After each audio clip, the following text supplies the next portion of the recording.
Hey everyone, and welcome back to the channel. Today, we're diving deep into the story of a brand that has defined performance, innovation, and pure riding joy for over a century. From humble beginnings weaving silk to screaming down the racetrack, this is the incredible story of Suzuki. Our journey begins not with a roar, but with a rhythmic clatter.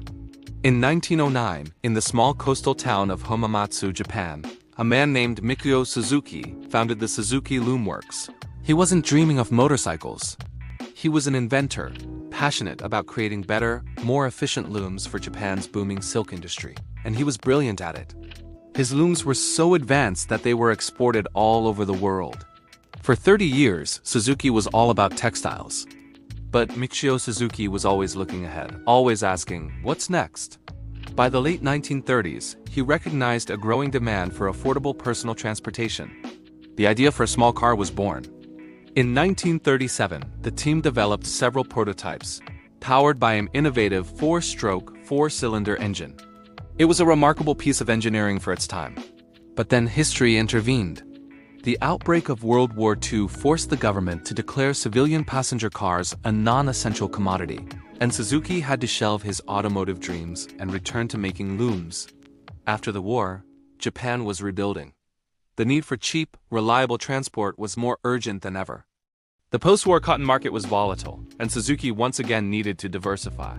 One day, Michio's son, Shunzo, came home from a ride on his bicycle, exhausted from pedaling against the wind. This simple moment sparked an idea. What if they could attach a small engine to a bicycle? This was the aha moment that would change everything. In 1952, Suzuki introduced its first motorized vehicle, the Power Free. It was a bicycle fitted with a 36cc 2-stroke engine. What made it ingenious was its double-sprocket gear system. You could pedal with the engine's help, pedal without the engine, or disengage the pedals and run on engine power alone. It was simple, affordable, and exactly what the public needed. The new Japanese government was so impressed they granted Suzuki a subsidy to continue research, and the Suzuki Motor Corporation was officially born. Building on this success, Suzuki released the Diamond Free in 1953 with a bigger 60cc engine. It was so popular it won its class in the Mount Fuji Hill Climb race, proving from the very beginning that Suzuki had performance in its DNA. This early racing success wasn't a fluke. It was a statement of intent. By 1954, Suzuki was producing 6,000 motorcycles per month and had officially changed its name to Suzuki Motor Company Limited. They weren't just slapping engines on bicycles anymore. They introduced their first true motorcycle, the Koleida 125.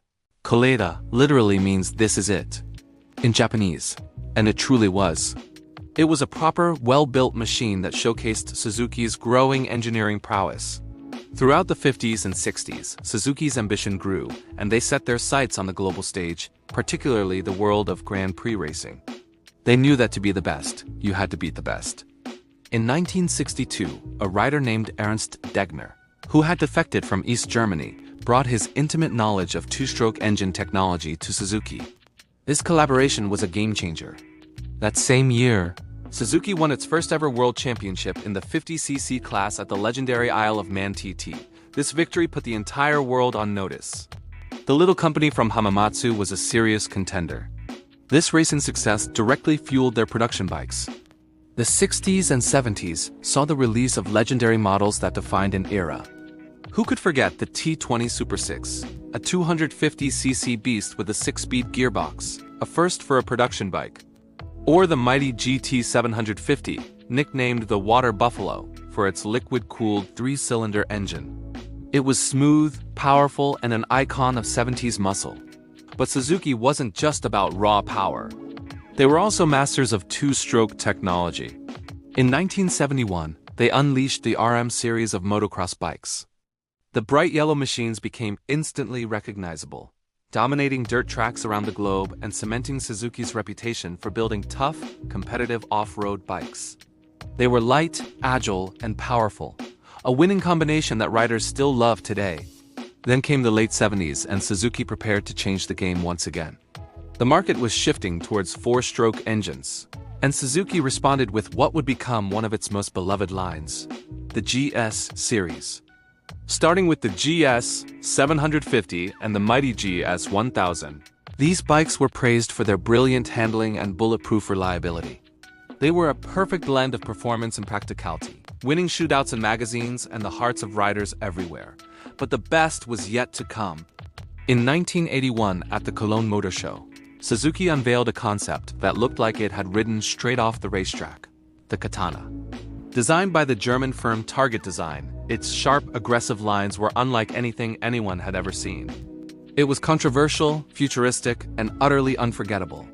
The Katana wasn't just a motorcycle. It was a piece of art and a statement of Suzuki's bold, forward-thinking philosophy.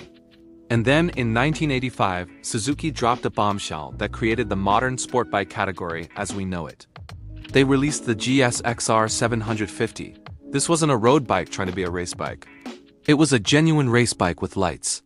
With its lightweight aluminum frame, full fairing, and a powerful oil-cooled inline-4 engine, it was revolutionary.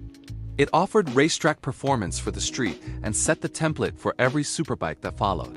The Gixxer was born and a legend was forged. The philosophy was simple: race on Sunday, sell on Monday, and it worked. Through the 90s and 2000s, Suzuki continued to refine its winning formulas. The GSXR line expanded and dominated, while they also launched another icon, the Hayabusa. In 1999, the GSX 1300 Hayabusa stunned the world.